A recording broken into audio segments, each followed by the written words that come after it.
Assalamualaikum warahmatullahi wabarakatuh. Perkenalkan, nama saya Adi Ratna dengan nomor induk mahasiswa 2412136. Saya merupakan salah satu mahasiswa Universitas Tadulako, Fakultas Ilmu dan Ilmu Pendidikan, Program Studi Pendidikan Fisika dari kelas C. Baik, video kali ini merupakan video untuk memenuhi tugas awal percobaan 1 yang dimana membahas mengenai pengenalan alat dan K3. Dibimbing oleh asisten laboratorium Kasabikina dengan NIM A251200021. Baik, adapun tujuan percobaan. Nah, yang pertama yaitu mengidentifikasi beberapa macam alat dan menggunakannya dengan benar. Nah, yang kedua yaitu mengenalkan peralatan kesehatan dan keselamatan kerja atau K3 di laboratorium. Nah, yang ketiga yaitu mampu menggunakan peralatan K3 di laboratorium dengan benar.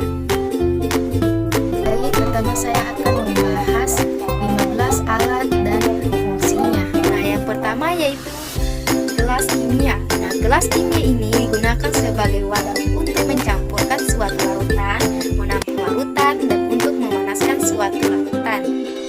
Nah, alat yang kedua ada gelas ukur. Nah, gelas ukur ini digunakan sebagai alat untuk mengukur suatu volume pada larutan. Nah, yang ketiga ada corong. Nah, corong ini digunakan untuk memindahkan larutan dari satu wadah ke wadah yang lain. Nah, yang keempat ada labu ukur. Nah, labu ukur ini berfungsi untuk membuat suatu larutan dan mereaksikan suatu larutan. Nah, yang kelima ada tabung reaksi. Tabung reaksi ini digunakan untuk mereaksikan dua larutan atau lebih dan untuk memanaskan suatu larutan. Nah, yang keenam ada rak tabung. Nah, rak tabung ini digunakan untuk menyimpan atau meletakkan tabung reaksi. Nah, yang ketujuh spatula. Nah, spatula ini berfungsi untuk mengambil bahan kimia padat maupun serbuk pada saat akan ditimbang. Nah, yang kedelapan ada gelas arloji. Nah, gelas arloji ini berfungsi sebagai tempat bahan kimia pada saat penimbangan, penutup gelas beker, tempat mengeringkan bahan kimia, dan tempat penguapan bahan cairan. Nah, yang kesembilan ada batang pengaduk.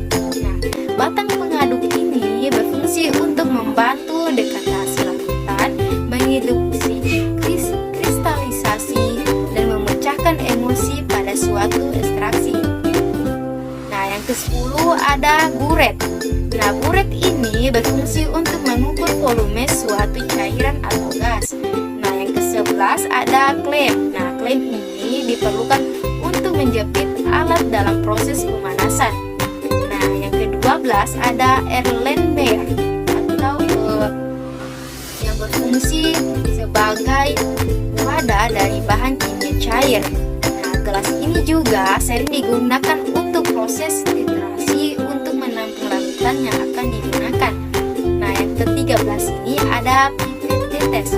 Nah, pipet tetes ini digunakan untuk memindahkan volume cairan yang telah terukur.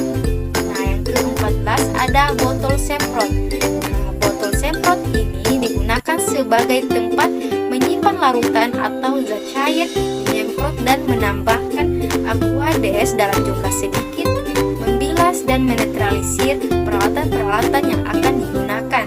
Nah, yang ke-15 atau yang terakhir ini yaitu statif. Nah, statif ini berguna untuk menegakkan buret, corong, dan peralatan gelas dan lain-lainnya.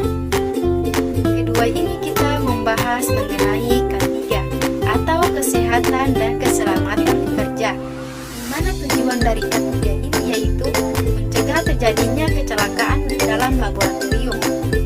Nah, yang kedua yaitu mengontrol bahan yang mudah terbakar dan beracun. Nah, yang ketiga yaitu mengontrol bahan yang berbahaya. Nah, adapun 5 alat yang kita gunakan dalam K3 ini. Nah, yang pertama yaitu gas laboratorium. Nah, gas laboratorium ini berfungsi untuk melindungi badan dari percikan bahan kimia yang berbahaya. Nah, yang kedua yaitu masker. Yang dimana masker ini gunanya agar gas yang berbahaya tidak terhirup. Nah, yang ketiga ada sepatu. Nah, sepatu ini berfungsi berfungsi sebagai pelindung yang tahan api.